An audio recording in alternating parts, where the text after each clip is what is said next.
मित्रों, जैसा कि आप जानते हैं कि दिल्ली की एक्साइज पॉलिसी के मामले में ईडी ने दूसरी चार्जशीट जो है वो दाखिल की है। और हमें याद है कि जब पहली चार्जशीट दाखिल हुई थी तो हमने उस समय ये बात कही थी कि तू इधर उधर की न बात कर, ये बता कि काफिला क्यों और कैसे लुटा। तो जो काफिला क्यों और कैसे लुटा था वो सेकेंड चार्जशीट में साबित होता है। दूसरी चार्जशीट में पूर्ण रूप से स्पष्ट होता है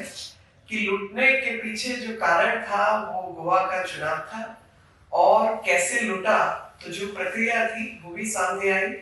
कि इसमें एक विजय नायर नाम के जो व्यक्ति हैं वो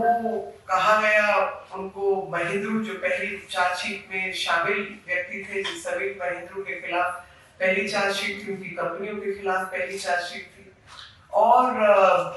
उन व्यक्ति को जब परिचय कराया गया विजय नायर से, तो विजय नायर ने फेस टाइम पर अरविंद केजरीवाल जी से बात करवाई समीर महिंद्रू की, जिसमें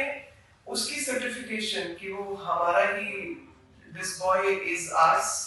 करके, ये बच्चा हमारा है और आप इससे खुलकर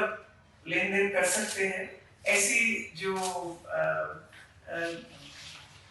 सूचना है वो केजरीवाल जी ने खुद समीर महिंद्रू को दी। और उसके बाद 4 लोग शामिल हुए इसी साजिश में, जिसमें पहला नाम आता है अभिषेक बोइनपल्ली का, और जो कि कंसल्टेंट था। एक ऑरबिंदो फार्मा से प्रमोटर है पी शरद चंद्रा रेड्डी। तीसरा नाम आता है पेरनॉट रिकॉर्ड्स मैनेजर विनोय बाबू। और चौथा नाम आता है बड़ी रिटेल प्राइवेट लिमिटेड से अमित अरोड़ा का। तो ये 4 नाम आते हैं। और दूसरी चार्जशीट में जो एक और खुलासा हुआ है कि वो पीएमएलए के तहत जो है दूसरी चार्जशीट रिकॉर्ड की गई है, और जो सेल्फ सर्टिफाइड दिल्ली के उप मुख्यमंत्री हैं उनका नाम आता है मनीष सिसोदिया जी का। और कहा जाता है कि मनीष सिसोदिया जी के जो सेक्रेटरी थे दानिक्स के श्री सी अरविंद, उनके बयान में आया कि पहली बार उनको जो है एक ग्रुप ऑफ मिनिस्टर्स की तरफ से एक कागज जो है सौंपा गया, और वो कागज उनको पहली बार दिया गया मार्च 2021 में। और उस दिन उनको केजरीवाल जी के घर बुलाया गया, और घर बुला के मनीष सिसोदिया जी ने उनको ये कागज हाथ में दिया और कहा कि भाई ऐसा है कि होलसेल बिजनेस में 12% का लाभ पहुंचाया जाए और पॉलिसी इस प्रकार से बनाई जाए। और जिसमें जो अभी तक बात सामने आई है उसमें 6% जो है वो होलसेल डीलर के साथ लाभ जो है वो आम आदमी पार्टी ने अपनी परमानेंट जो लाभ के लिए उसकी पत्ती डाली हुई थी। 12% प्रॉफिट में से 6% आम आदमी पार्टी का, 6% बाकी लोगों का। और साथ ही में अगर आप पूरा हिसाब किताब लगाएंगे जो कि ईडी ने लगाया है, तो 2600 से ऊपर करोड़ रुपए का नुकसान होता है, और रिटेल में 125% की प्रॉफिटेबिलिटी होती है। तो इन सब को लेकर जो अरविंद केजरीवाल जी डायरेक्टली इसमें शामिल है, उनका नाम भी आया है, विभिन्न गवाहों ने नाम दिया है। और जो दानिक्स के अफसर हैं सी अरविंद, उन्होंने ये भी बताया कि 2021 मार्च में जब इनको केजरीवाल जी के घर में ये कागज सौंपा गया और रिपोर्ट बनाने को कहा गया, और पहली बार ये कागज इन्होंने देखा था, तो उस समय पर जो है किकबैक्स का भी प्रावधान इन्होंने पूरी रूप से तय कर लिया था। और जो होलसेल में प्रॉफिट है वो 12% पर निश्चित किया गया था। और इस सब काम धंधे के लिए जो है इनको 100 करोड़ की एडवांस जो है किकबैक मिला था। और वो 100 करोड़ रुपए का जो किकबैक है वो विजय नायर ने गोवा चुनाव आदि में खर्च किया। और विजय नायर कोई आम आदमी पार्टी के आम कार्यकर्ता नहीं है, बल्कि एक ऐसे कार्यकर्ता है जिनको राइट हैंड बोला जाता है, अरविंद केजरीवाल जी के क्लोज एसोसिएट हैं, और कम्युनिकेशन इंचार्ज थे वो आम आदमी पार्टी के। 2873 करोड़ का जो नुकसान है वो आका है एनफोर्समेंट डायरेक्टरेट ने। और मैं यही कहना चाहती हूँ कि आम आदमी पार्टी जिस प्रकार से ईडी के ऊपर प्रश्न चिन्ह लगा रही है। और ईडी जो है, मैं स्पष्ट रूप से आप सबके माध्यम से स्पष्ट करना चाहती हूँ कि ईडी भ्रष्टाचार विरोधी गतिविधियों में बनाई गई एक संस्था है जिसका काम भ्रष्टाचार को मिटाना है, भ्रष्टाचार को आंकना है। तो ऐसी संस्था के ऊपर जब कोई संवैधानिक पद पर बैठा हुआ चीफ मिनिस्टर या उप चीफ मिनिस्टर, मुख्यमंत्री